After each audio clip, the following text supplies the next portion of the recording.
Isang mapagpalang araw po sa inyo, Kuya Bari. Tawagin niyo na lang po ako sa pangalang Edgar. Kuya Bari, kasalukuyan po nakatira po ako dito sa bayan ng Cotabato. Nais ko lang pong ibahagi sa inyo ang aking isang karanasan na hindi ko po malilimutan tungkol sa isang kababalaghan. Nangyari po ang karanasang ito, dekada 70. Isang araw, habang kami ay papaakyat ng bundok upang mangaso ng aking mga kaibigan na itago na lang po natin sa pangalang Dennis at Carlo. At dahil sa nawiwili kami sa panghuhuli ng hayop, hindi na po namin napansin na napapalayo na pala kami at tila ba nasa liblib na kami ng kagubatan.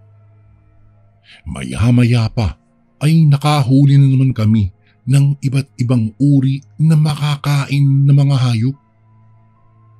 Makalipas ang ilang sandali at noong makaramdam na kami ng gutom, ay agara na kaming nagpahinga sa isang ilalim ng puno ng nyug at nagsiga ng apoy upang makapagluto kami ng aming mga nahuling hayop. Grabe naman, ang liliit naman ng mga nahuli natin ngayon. Sana naman mamaya makahuli tayo ng baboy damo para makauwi na tayo kaagad. Sampit ni Dennis sa amin. Ay nako, oo nga pre, mukhang nauubos na yata ang mga ligaw na hayop dito sa kagubatan. Segunda naman nito ni Carlo. Habang naghihintay kaming maluto ang mga kinatay naming hayop, ay naisipan kong magmasid-masid sa paligid. Nagbabaka sakaling makahuli ulit ako ng hayop at sanay sa pagkakataong iyon ay malaki-laki ng hayop na ang mahuli ko para naman makauwi na kami. Sa aking pag-iikot ay napansin kong tila may malapit na baboy sa kinaroroonan ko. Dahil naririnig ko ang hagok nito, kaya naman minabuti kong hanapin ito. Subalit, nakailang minuto na ako ay hindi ko iyon mahagilap. Kung kaya bumalik na lang ako sa aking mga kaibigan at saktong nakaluto na sila. O mga tol, mamaya may hahanapin tayong baboy ramo. Alam niyo kung bakit? May narinig kasi ako kanina. Doon na may humahagok na baboy ramo doon sa di kalayuan. Baka nandyan lang yun at nanginginain lang. Wika ko sa aking mga kaibigan. Sige tol, huhulihin natin yan para makauwi na tayo bago pa magdilim. Kakaunti pa lang kasi itong nahuli nating hayop eh.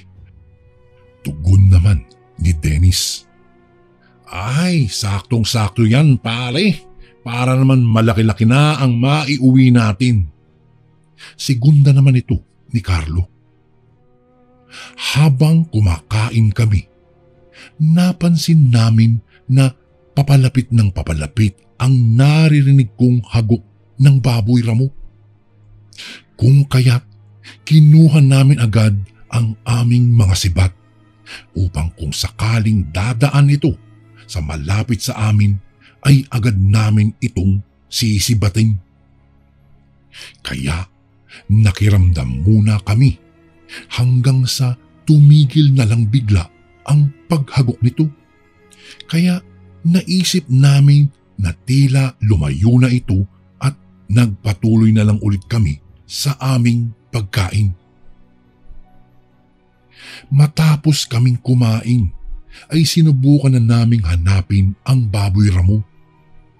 Noong hindi na namin iyon makita, ay nagpatuloy na lang kami sa paghanap ng iba pang hayop na maiuuwi namin para sa aming tahanan upang may pang-ulam kami kahit papaano.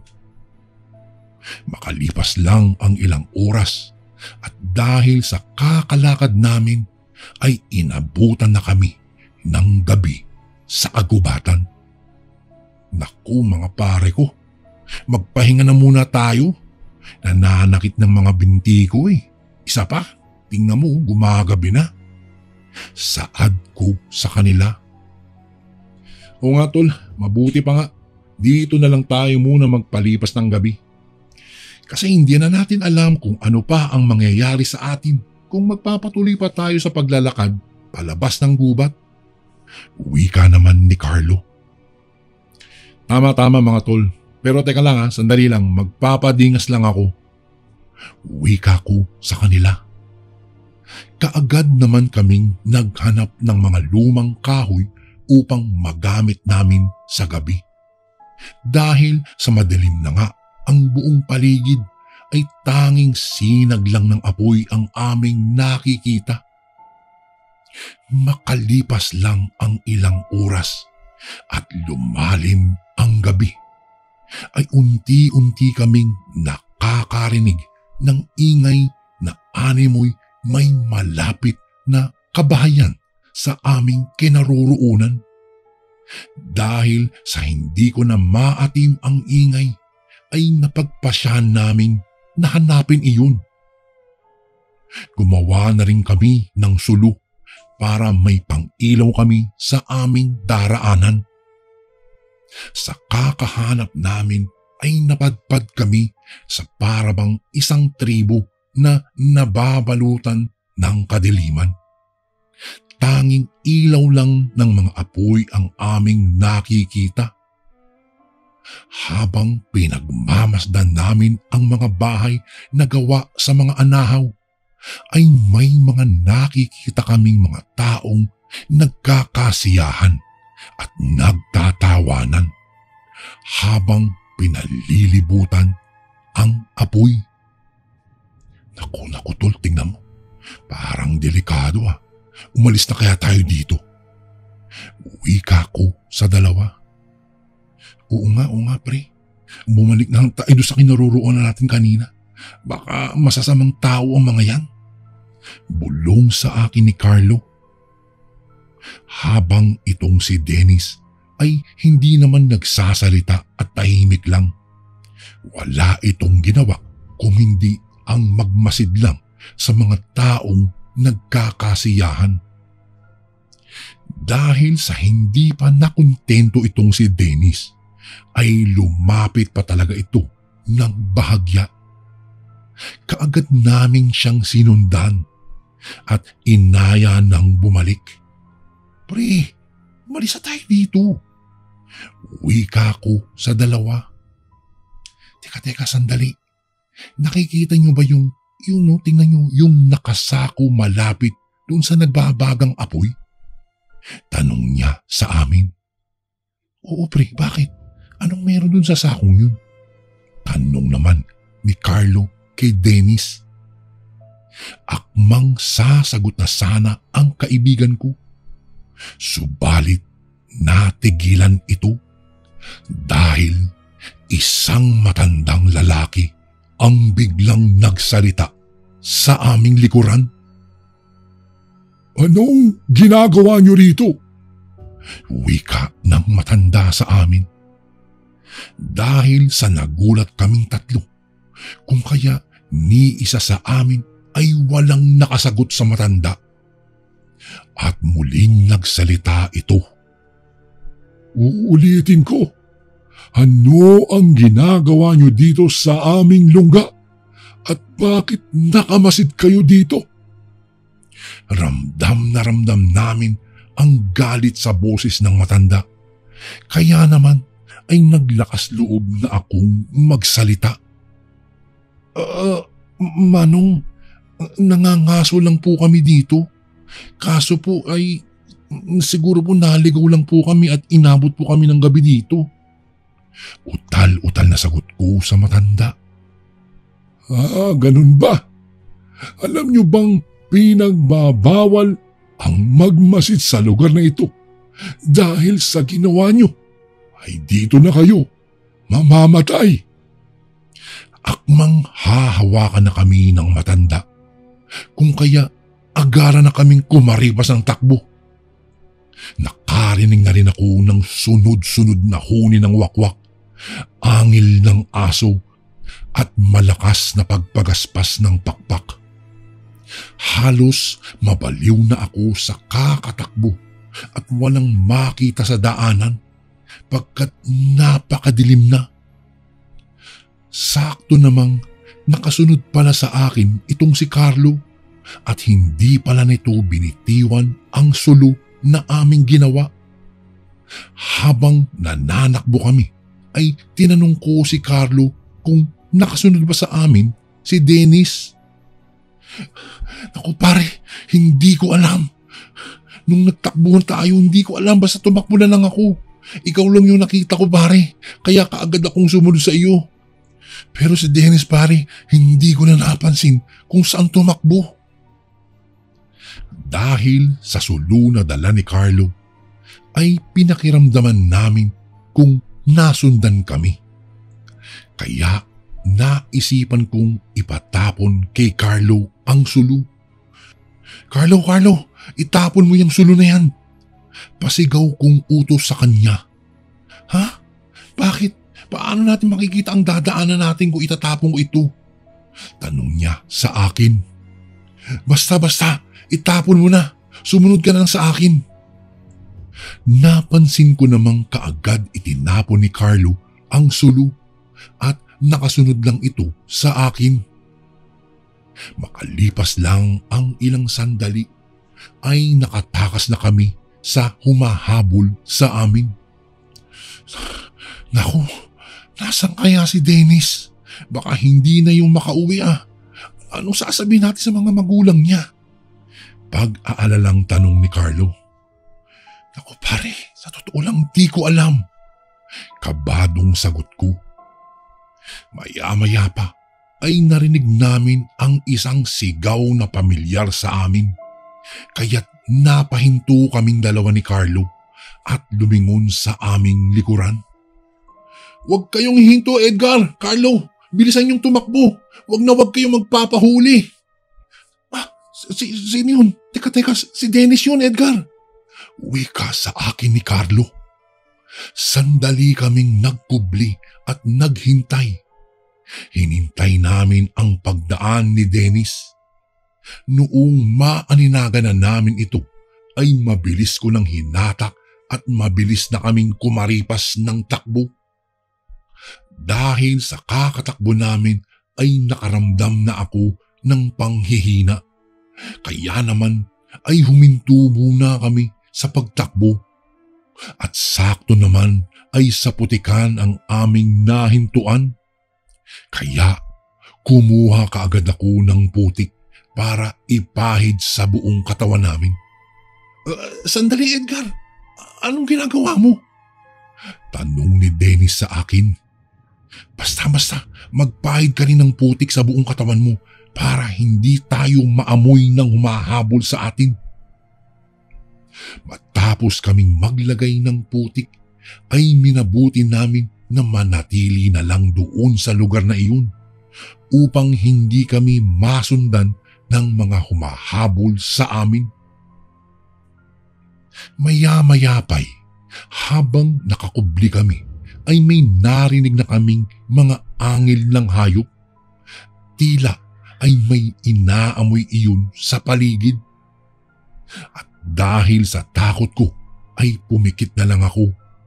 At noong dinilat ko ang aking mga mata ay wala na akong naririnig na mga pag-angil ng hayop.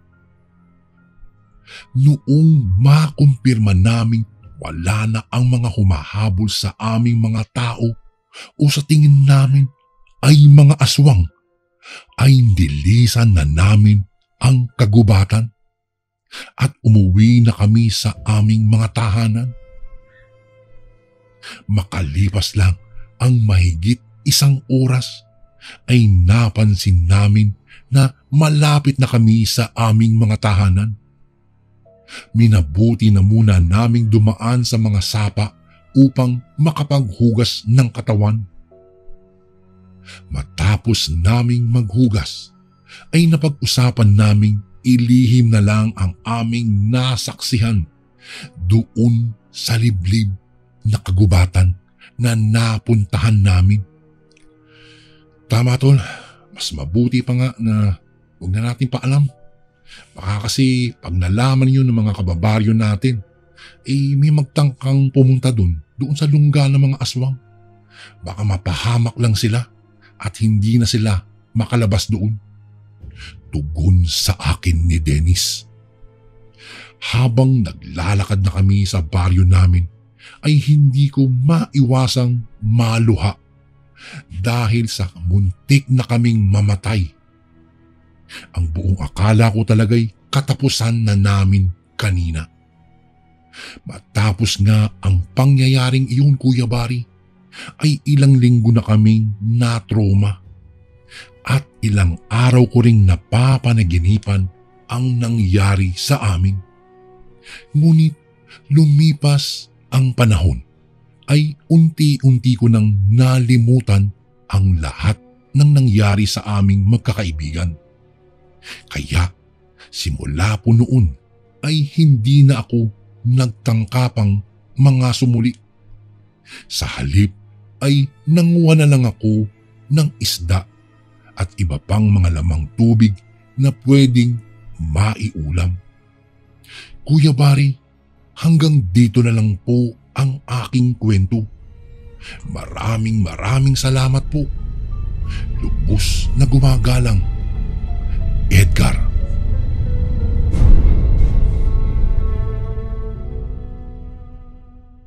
Isang magandang araw po sa inyo, Kuya Bari. Nais ko sanang ibahagi po sa inyo ang kwentong ito. Pero bago po ang lahat, tawagin niyo na lang po ako sa pangalang Boy. Isa rin po ako sa masusugid na tagapakinig niyo sa inyong channel. Ito pong aking ikukwento ay naging karanasan ko noong minsan akong nagpunta sa isang pansiteriyang nasa dulo ng aming baryo. Siya nga po pala, Kuya Bari, isa po akong tricycle driver at kadalasan ay ginagabi po ako ng aking pag-uwi. Gutom na ako, sabi ko sa aking sarili. Malapit nang mag-alas 9 iyon ng gabi at hindi pa ako nakakauwi.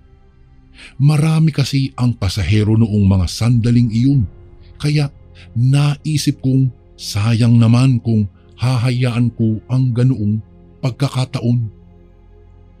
Ay, grabe. Ang sarap naman ito. Ang dami kong pasahero. Sige, mamaya-maya na ako kakain. Pero dadaan na lang ako mamaya dun pala sa pansiteria. Saka doon ako kakain. Napakasarap kasi ng kanilang pansit doon. Kaya kahit hindi na ako maghapunan mamaya pagka uwi ko, ayos na yun. Saad ko sa aking sarili. Dahil sa nakarami na nga ako ng araw na iyon, nagpasya akong bumiyahe na pauwi sa aming baryo. Habang nagmamaneho, hindi ko lubos maisip kung bakit kinakabahan ako ng sobra. Subalit kahit na ganoong, Kuya Bari, ipinagpatuloy ko ang aking pagbiyahe.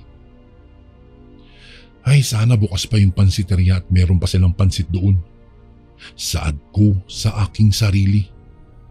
Noong natatanaw ko na ang pansiteria, napabuntong hininga ako. Lumakas kasi ang kabog ng aking puso. Kahit na may kakaiba akong kutob, nagpatuloy pa rin ako, Kuya Bari. Pumarada po ako sa tapat ng nasabing pansiteria at saka nagmatsyag sa aking paligid. Bakit kaya ang tahimik sa loob? Hindi kaya walang tao dyan?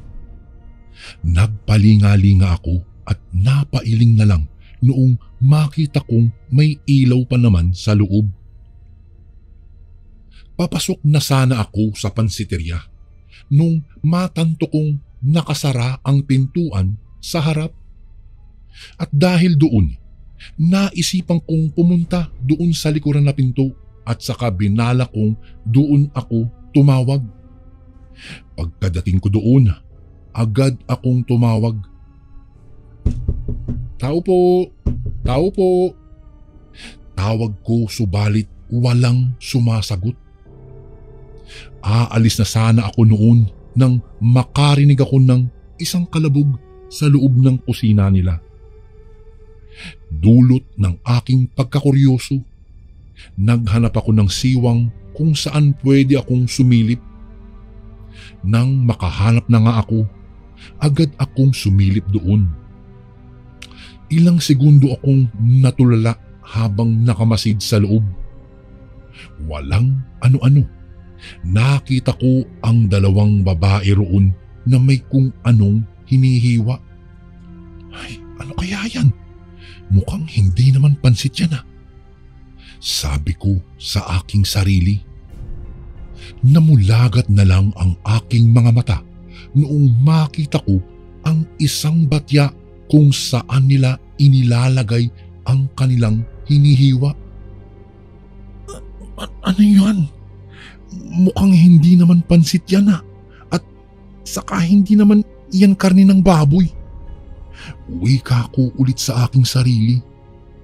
Sinipat ko ng maigi ang batya at napailing ako. Sabay takip ng aking bibig noong malaman kong may binti ng tao roon. Nakausli pa nga ang paa ng tao, kaya lalo akong kinilabutan. Hindi! Mga aswang ang nandito. Ibig sabihin karne ng tao ang isinasahog nila sa kanilang pansit. Halos mandiri ako dahil sa aking natuklasan dahil doon. Naduwala ko bigla. Walang ano-ano. Umalingasaw ang napakabahong amoy ng kusina nila. At dahil sa aking nalaman, ninais kong umalis na sa lugar na iyon. Hindi na ako babalik dito. Wika ko na lang sa aking sarili habang lumalayo. Pagkahakbang ko ay may kung anong lata ang nasagi ng aking paa.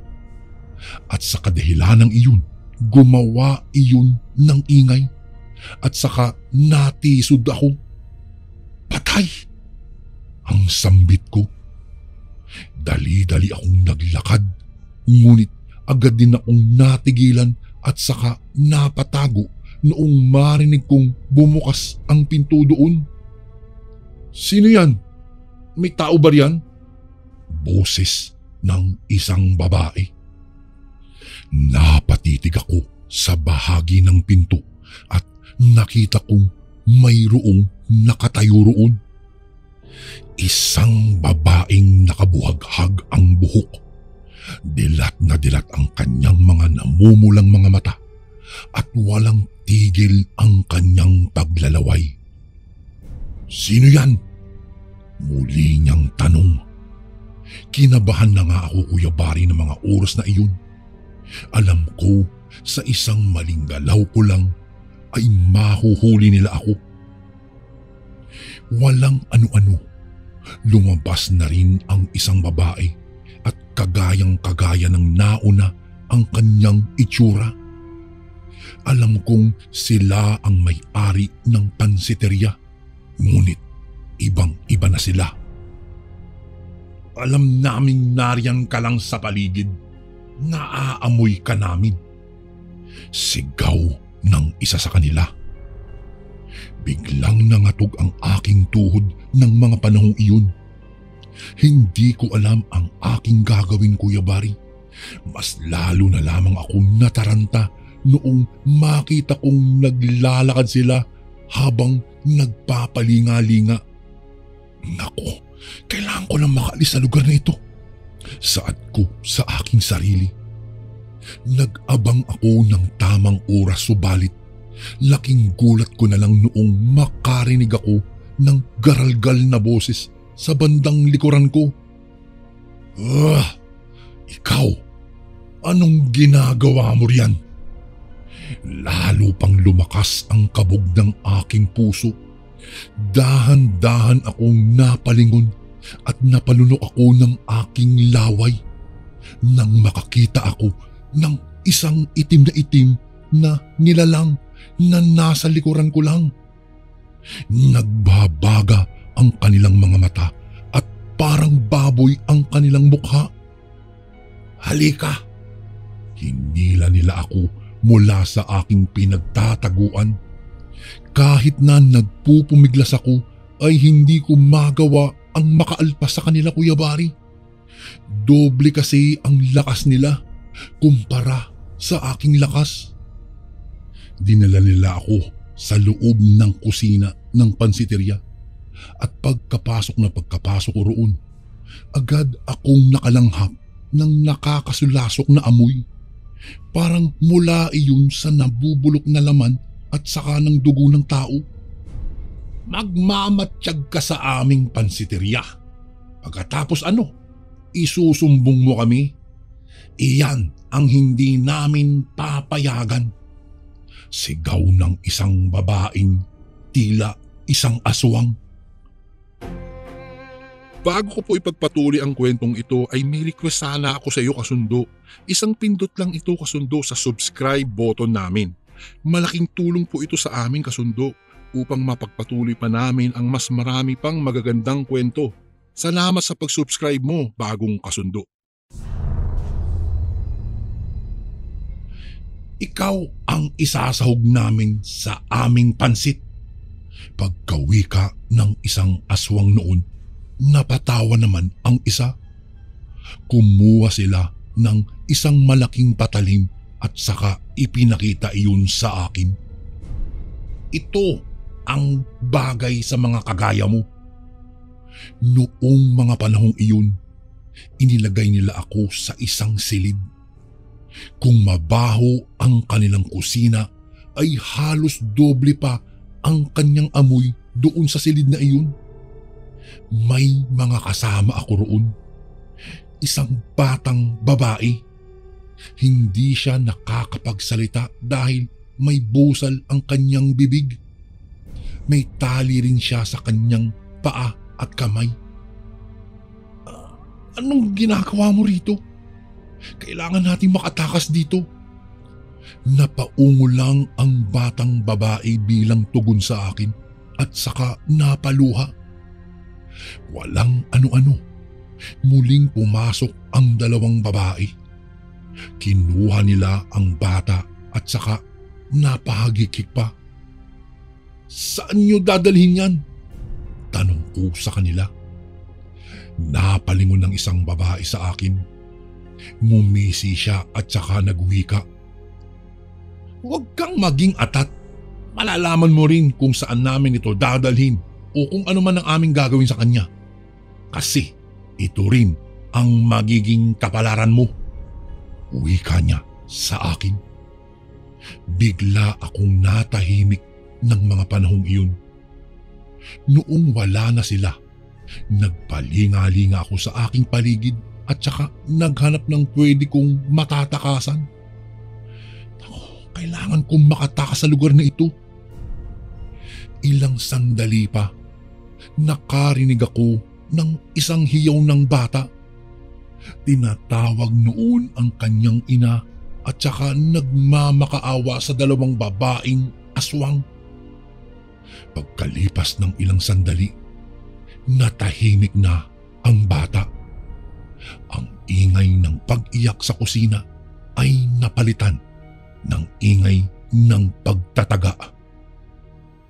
Naisip-isip kong marahil ay kinatay na rin nila ang batang iyon. At dahil doon, mas lalo akong nakaramdam ng takot, Kuya Bari. Inisip ko ang aking pamilyang naghihintay sa akin. Hindi pwede to. Tatakas ako sa lugar na ito at ipababatid ko sa mga tao na ang pansiteryang ito na paborito nila ay isang karne ng tao ang kanilang isinasahog. Pilit akong nagpupumiglas. Ikinikiskis ko ang tali ko sa kamay sa isang magaspang na bahagi ng haligi. Pinagtiyagaan kong gawin iyon hanggang sa maramdaman kong unti-unti na iyong napuputol. Noong mapagtanto kong malapit na siyang maputol, Ginamit ko ang aking buong lakas upang sirain iyon. Hindi nga nagtagal ay nagawa kong putulin ang tali na nasa kamay ko. Noong mga panahong iyon, dali-dali ko ring pinutol ang tali sa aking paa at saka nagpasya akong umalis sa aking pwesto. Kailangan ko ng makatakas. Sambit ko sa aking sarili noong marinig kong tapos na sila sa kanilang pagkakatay sa batang babae. Noong mga panahong iyon ay sinubukan kong itulak at puwersahin ang dingding. Napangiti na lang ako nang mawaring may isang bahaging marupok. Bago pa man makapasok ang dalawang babaeng aswang na may-ari ng pansiteria, buong lakas kong itinulak at sinuntok ang dingding. Nakatatlong tulak ako noon bago ko nagawang sirain iyon.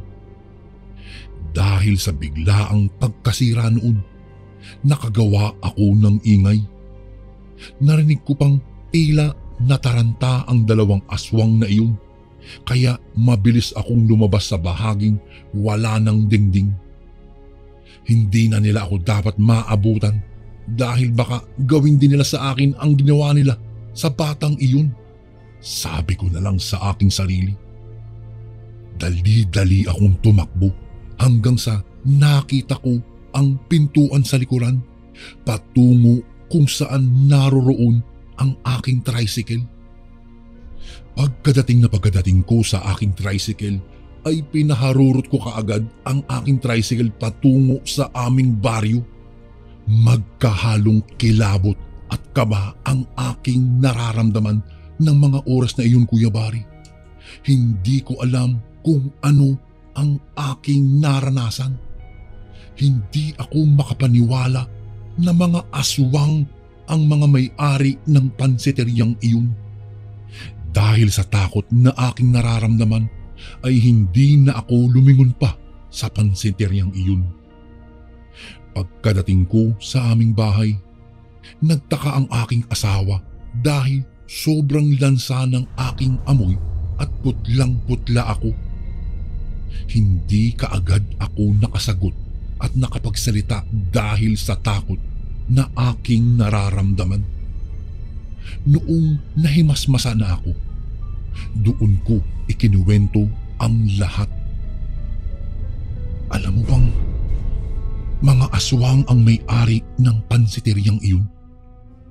Kitang-kita ko kasi kung papaano nila kinakatay ang isang parte ng tao at saka rinig na rinig ko kung papaano nila kinatay ang batang babae. Iyon ang ginawa nilang pansahog ng kanilang lutuin. Utal na wika ko. Nasindak ang aking asawa dahil sa aking ikinuwento. Sabi ng aking misis ay dapat daw ay ipagkalat ang aking nasaksihan upang maabisuhan ang mga ibang tao sa aming lugar. At iyon nga, Kuya Bari, ang ginawa ng aking asawa kinabukasan.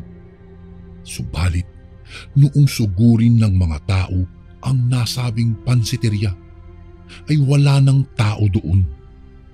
Ang tanging naiwan doon ay ang kanilang pwesto at ang mga bakas ng dugo.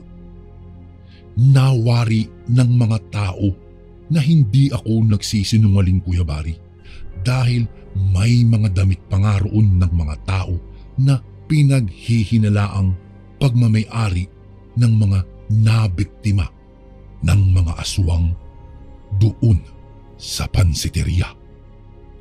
Magpasa hanggang ngayon, Kuya Bari, ay nangingilabot po talaga ako tuwing makakakita ako ng pansit. Isang masamang karanasan ang hinding-hindi ko po talaga malilimutan na. Hanggang dito na lang po ang aking kwento, Kuya Bari. Maraming salamat po. Gumagalang, Boy.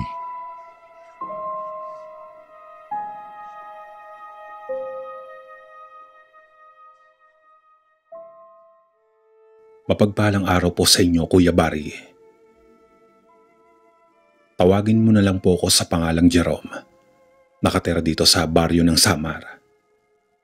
Gusto ko lang pong ibahagi sa inyo ang aking karanasang nangyari noong dekada 80. At nung mga panahong iyon, Kuya Barry, kasalukuyang kami nakatira sa isang liblib na baryong hindi ko na lamang babanggitin pa. Isang araw noon, kinausap ako ng aking ama at sinabi niyang aahon kami sa ibayong bundok sa Makalawa. Pagkat may gagawin umano kami roon. Tumango naman ako at sinabing wala naman akong gagawin sa susunod na araw, kaya po pwede akong sumama sa kanya. Noong sumapit na nga ang araw ng aming usapan, ay agaran na ako naganda ng damit. Habang papakyat na nga kami ng bundok, ay maigi ko namang kinakausap ang aking ama upang masabi niya sa akin kung ano ang gagawin namin sa bundok. Siya nga pala, Jerome, pag may nakita kang mga kahoy na po pwedeng ipanggatong, igilid mo muna upang mamaya pagbaba natin ay bibit-bitin natin pa uwi. Utos nito sa akin. Itay, madami pa naman po tayong magagamit na panggatong sa bahay. Saka na lang po, wika ko naman sa kanya. Ganon ba? O siya, sige, kumuha ka na lang ng magugulay natin para mamaya may uulamin tayo sa bahay. Kaagad ko namang sinunod ang utos ng aking ama. Nanghuli na rin ako ng hipon sa ilog upang may pandagdag kaming uulamin kung sakaling kukulangin ang mga gulay na makukuha ko. Tay, pupunta lang ho ko sa kalapit ilog para manguha ng hipon. Bali pandagdag na rin po sa uulamin natin. Saad ko sa aking ama. Sige, Jerome, basta mag-iingat ka ha. Huwag kang masyadong lumayo, baka maligaw ka. Bili ng aking ama bago ko umalis. Makalipas ang ilang sandali, habang nanguhuli ako ng hipon, ay may nakita akong matandang babae na nakaupo sa malaking bato na hindi namang kalayuan sa kinaroroonan ko. Kaagad ko namang nilapitan ng matanda at binati ko ito. Magandang tanghali po, Lola. Ngumisi naman sa akin ang matanda ng nakakaloko sabay sabing, Nanghuhuli ka ba ng hipon, iho? Opo, Lola. Maiksing tugon ko sa tanong na matanda. Napakabait mo naman. Kung gusto mo makahuli ng maraming hipon, pumunta ka roon banda sa itaas. Marami kang mahuhuling hipon doon. Wika nito sabay turo sa taas pa ng ilog na kinaroroonan ko. Agad ko namang pinuntahan ng itinuro ng matanda.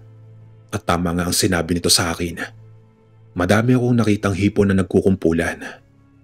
Kaagad naman ako nagubad ng damit upang may malagyan pa ako na makukuha kong hipon. Matapos kong manguha ng ulam ay agaran na akong bumalik sa aking ama. Pagkabalik ko sa aking ama, agad kong sinabi rito na marami akong nahuling hipon. Kaya naman tinanong niya ako kung saan umano ako banda nakahuli ng mga hipon. Sinabi ko naman sa kanya na may matandang babae ang nagturo sa akin kung saan ako makakakuha ng maraming hipon.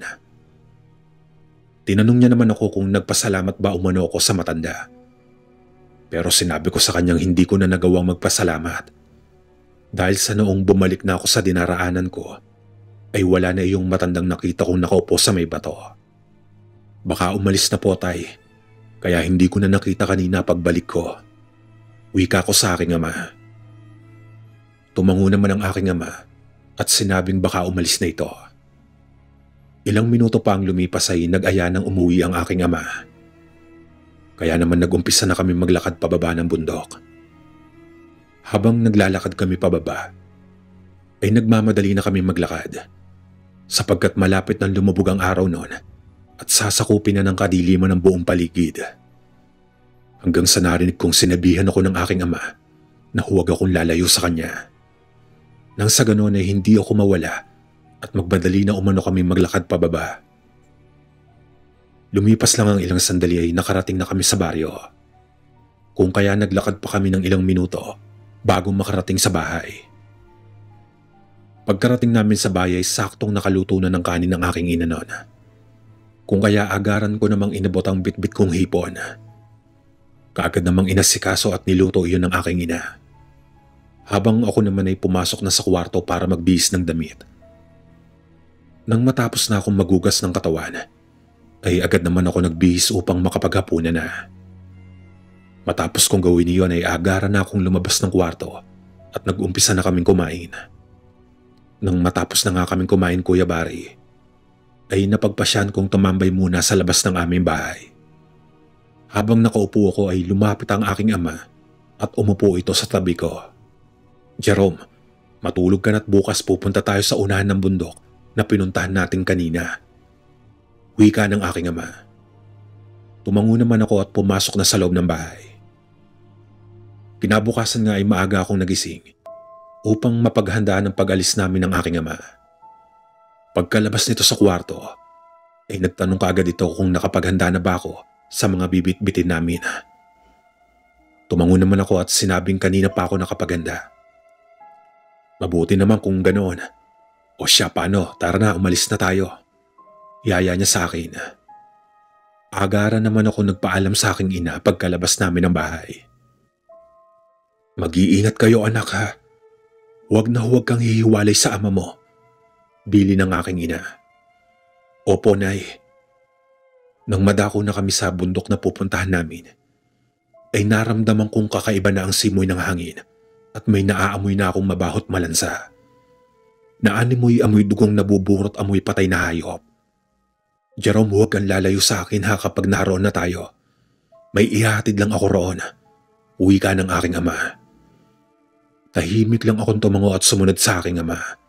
Bagamat ramdam ko na ang pagmamadaling maglakad ng aking ama, kung kaya binilisan ko na rin ang paglalakad ko at inabot na nga kami ng gabi bago makarating sa aming pupuntahan. Nung makarating na kami sa aming pupuntahan, ay medyo nagulat pa ako, Sir Barry, kasi hindi ko akalaing may baryo palang nakatago sa liblib na bundok. Pero napansin kong kakaiba ang tingin ng ibang tao sa amin. Jerome, dito ka sa unahan ko.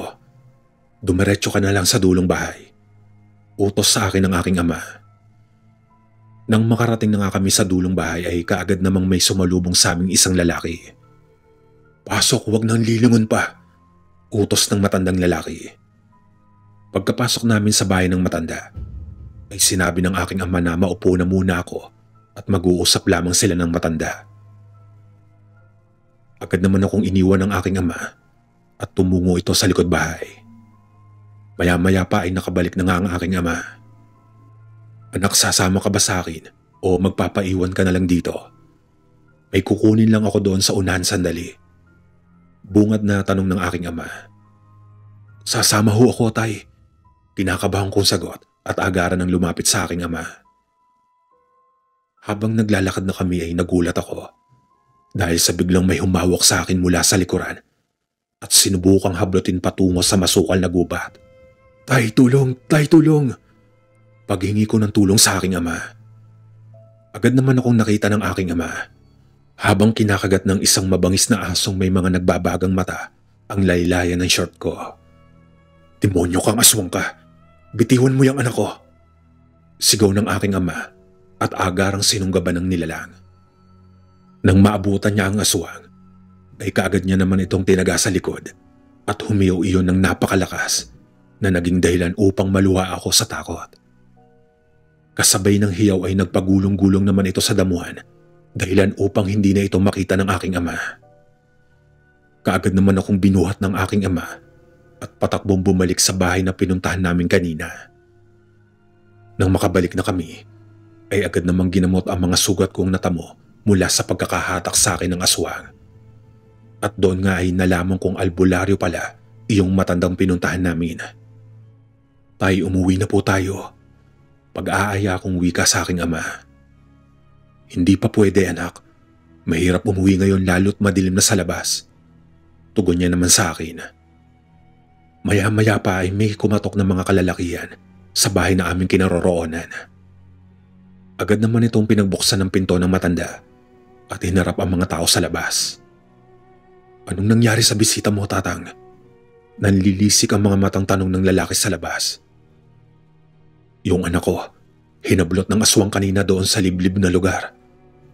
Sagot ng aking ama nang makalapit na siya sa pintuan. Ganoon ba? Kami na ang bahalang tumugis sa aswang na yon. Tugon ng lalaki sa aking ama. Pasensya ka na, iho. Huwag ka na mag-alala at kami na ang bahala sa aswang na nagtangka sa buhay niyo ng anak mo. Sambit ng matanda.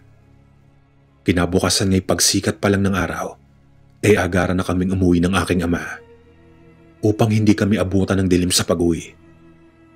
Pagkarating namin sa bahay, ay doon na naikwento ng aking ama sa akin ng lahat na yung baryong pinasukan pala namin ay baryo iyon ng mga aswang. Subalit ang matandang si Tatang Kaloy ay isang albularyong aswang umano. Minsan na itong iniligtas ng aking ama sa gitna ng bundok, kung kaya naging kaibigan niya na ito at kaya kami umahon roon ay may ipinasuyo ang matanda sa aking ama na dalhin roon sa kanyang tirahan. Simula nga po noon, Kuya Bari, ay hindi na ako muli pang sumasama sa aking ama sa tuwing may ipinapasuyong gamit ang matandang albularyong aswang na dalhin ng aking ama sa tinitirahan nitong nakatagong baryo sa bundok. Hanggang dito na lang po ang aking kwento. Maraming salamat. Magandang araw po sa inyo, Kuya Bari. Itago niyo na lang po ako sa pangalang Luis. Nais ko lang sanang magbahagi sa inyo ng isang kwento na patungkol sa aswang. Medyo hindi naman po ito nakakatakot. Ngunit kung kayo siguro ang nasa sitwasyon ko, ay tiyak na matatakot din kayo. Dahil may bagong nagtitinda ng mga palamig at mga street food sa aming baryo, agad namin iyong pinuntahan. Naging bali-balita kasing maganda ang anak ng tindera, kung kaya nais naming puntahan iyon upang tiyakin kung totoo nga ang mga bali-balitang aming naririnig. Uy, tayo na! Baka kasi wala na roon yung anak ng tindera. Wika sa akin ni Fred. Hindi naman ako nagdalawang isip na sumama sa kanya. Kinuha ko ang aking pitaka at saka sumama sa aking kaibigan para makabili ng sago at gulaman na siyang pinakamasarap daw na tinitinda nila. Pagkadating namin doon, nasaktong naroon pa ang anak ng tindera. Wala ang ina niya at siya ang nagbabantay ng kanilang paninda. Ay, hello po. Magandang araw, miss. Ako nga pala si Fred. Ito nga pala yung kaibigan ko si Luis. Napangiti ako sa magandang babae. Marahil dahil sa hiya ay napayuko siya at saka lihim na napangiti. Dahil tila nailang ang babae sa aming dalawa, sinabi na lamang namin ang aming bibilhin. Napatango naman siya at saka ibinigay sa amin ang sago at gulaman. Sa halip na maglakad pa uwi, tumambay kami sa tabi ng babae. Nang mga oras na iyon ay panay pa rin ang tingin sa amin. Napapatingin naman ako sa kanya, kung kaya paminsan-minsan ay nagkakasalubong ang aming tingin at nagkakangitian kami. Mukhang may natamaan yata dito Panunukso naman ni Fred sa akin. Napangiti na lang ako at hindi na pumatol sa pakikipagtuksuhan ng aking kaibigan.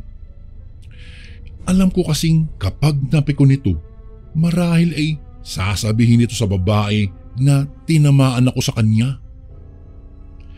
Nagtagal pa kami ni Fred ng mga 1 oras bago namin napagpasyahang umuwi sa aming mga bahay. Simula naman ng araw na iyon ay naging madalas na ang aming pagtambay ni Fred sa malapit sa pwesto ni na Sena.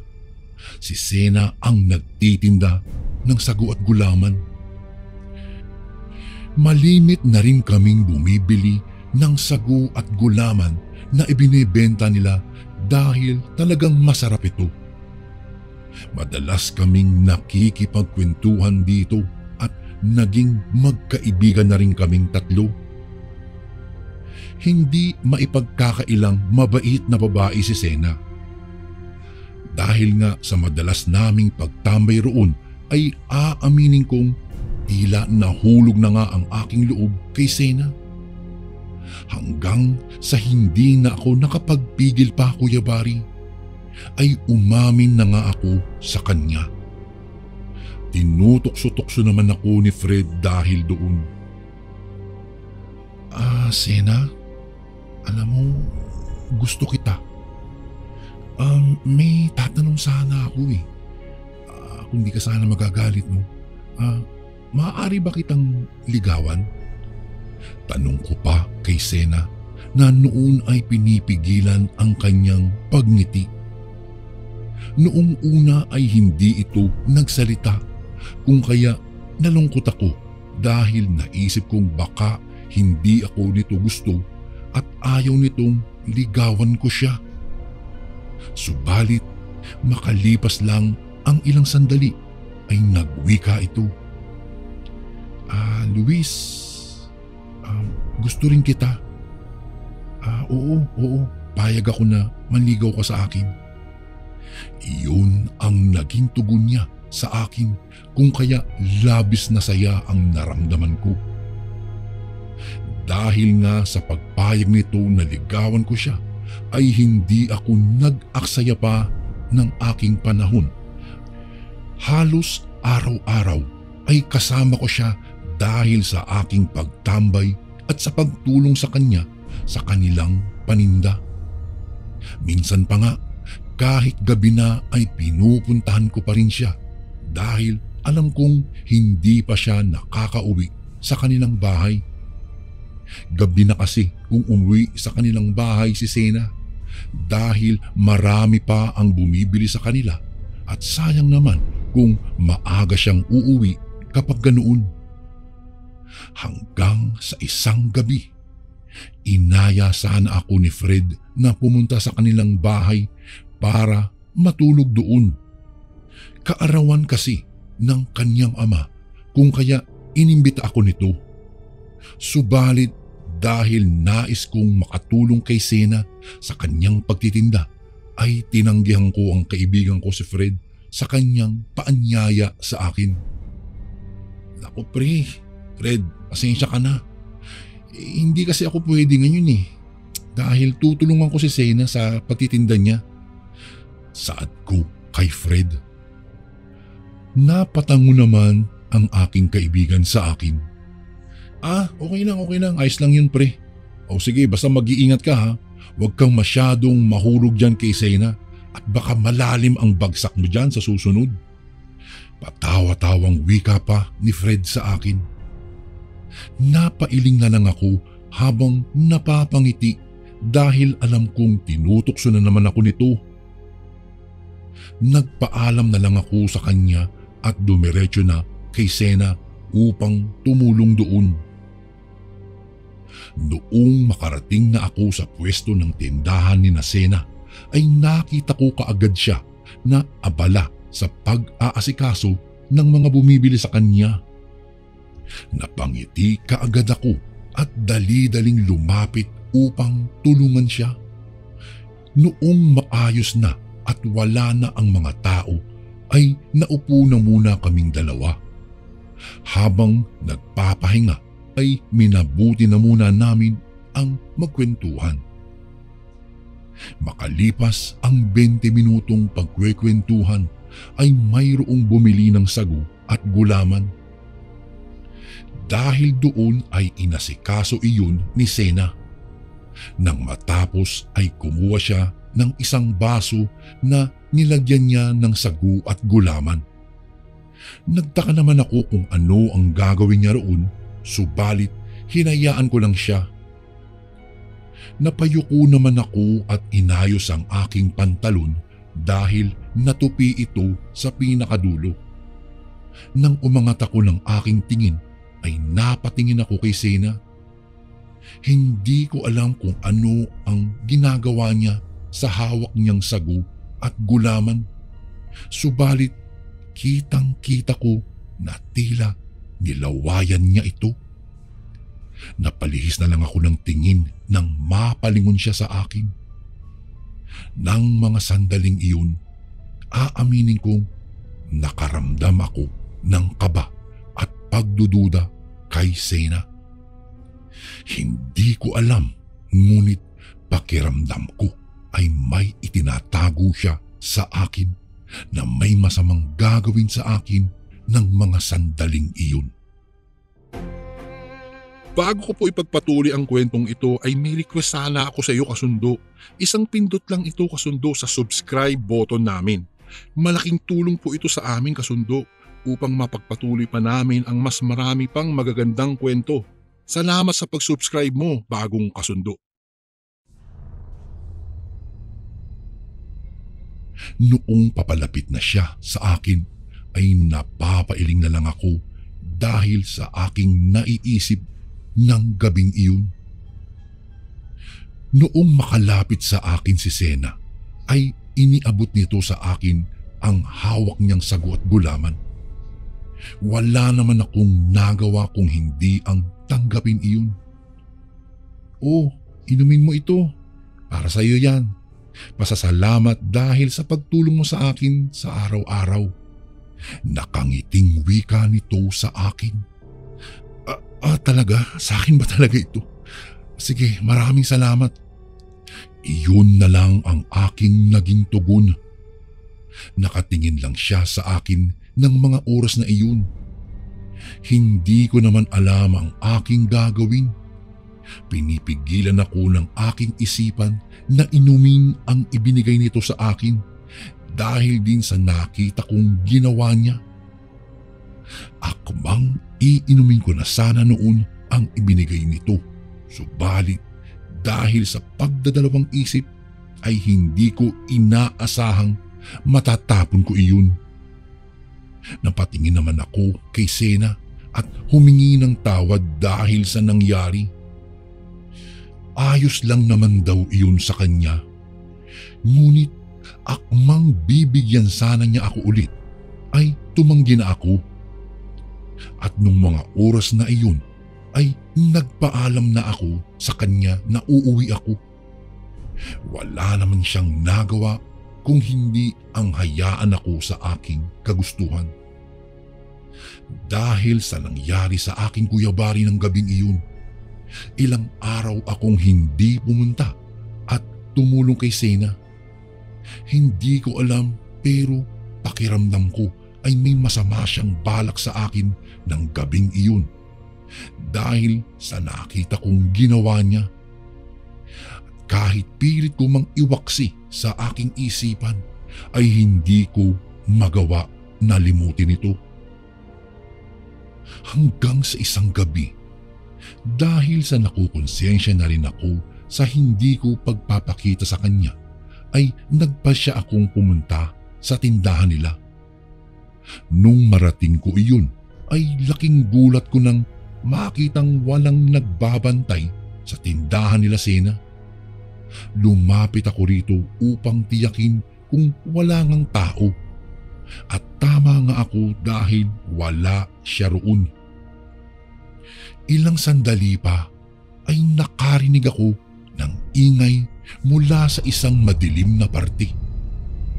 Dahil sa pagiging kuryoso ko ay dahan-dahan akong lumapit sa parting iyon upang tignan kung ano ang pinagmulan ng ingay na aking narinig. Mukhang pamilyar yung boses na yun . Wika ko pa sa aking sarili habang papalapit sa pinagmumulan ng ingay. Bigla na lang akong nakaramdam ng kaba nang mapagtanto kong kung kaninong boses ang aking naririnig. Parang mukhang kay Sena yun . Kinakabahang wika ko. Dahil sa nararamdaman kong kaba at sa naiisip kong baka may nangyayaring hindi maganda sa kanya, ay napatakbo na ako. Hinanap kaagad ng mga mata ko si Sena nang makarating na ako sa parting iyon kung saan ko naririnig na nanggagaling ang boses niya. Nakaramdam ako ng labis na takot nang tumambad sa akin ang isang babae na nakatalikod. Nakabuhaghag ang buhok nito. Sena, ikaw ba yan?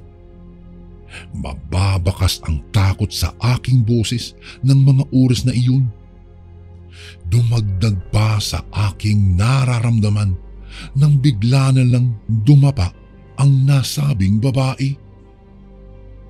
Walang ano-ano ay napalingon ito sa akin. Bahagya naman akong napaatras nang makita kong si Sena nga iyon.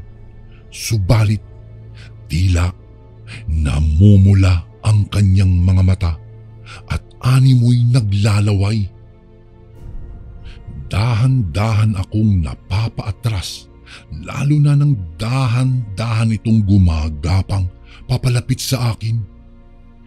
Aaminin ko, Kuya Bari, ng mga sandaling iyon, hindi ko na talaga alam ang aking gagawin. Hindi ko naiintindihan kung ano ang nangyayari kay Sena. Subalit, ang nais ko lang naman ng mga oras na iyon ay ang makaligtas sa kanya. Hindi na kasi siya ang Sena na nakilala ko dahil tila naging ibang tao na siya. Noong akmang mabilis na siyang gagapang patungo sa akin, ay bigla akong napatakbo ng mabilis. Hindi na ako lumingon pa sa kanya at dire-diretso lang ang aking pagtakbo. Mabuti na lang at may kabilisan din ang aking pagtakbo, kung kaya mabilis akong nakalayo sa kanya. Nakarating ako sa bahay namin at dali-dali akong pumasok sa aking silid. Labis na takot ang aking naramdaman.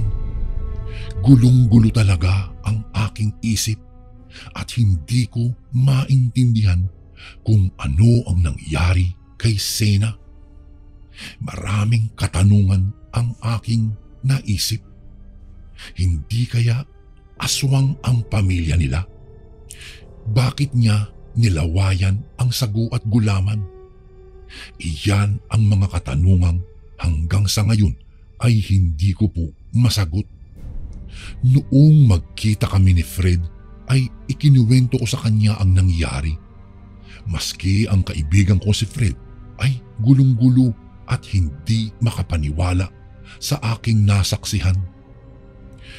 Magmula po noon, Kuya Bari, hindi na rin namin nakita pang nagtinda itong si Sena. Ayon pa sa aking kaibigan, mabuti na lang daw at maaga kong nadiskubre ang lihim na itinatago ni Sena. Dahil kung hindi, ay baka napahamak na ako sa kamay na nagtitinda ng sago at gulaman.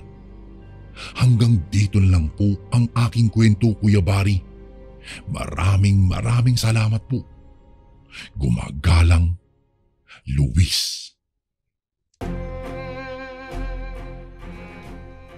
And again, maraming salamat po mga kasundo. Don't forget to subscribe and i-click nyo lang po yung bell na button para updated po kayo sa mga upcoming videos namin na paparating. Maraming salamat po ulit. God bless and ingat po lagi dyan. Ito po si Kuya Bari at ako ang sundo.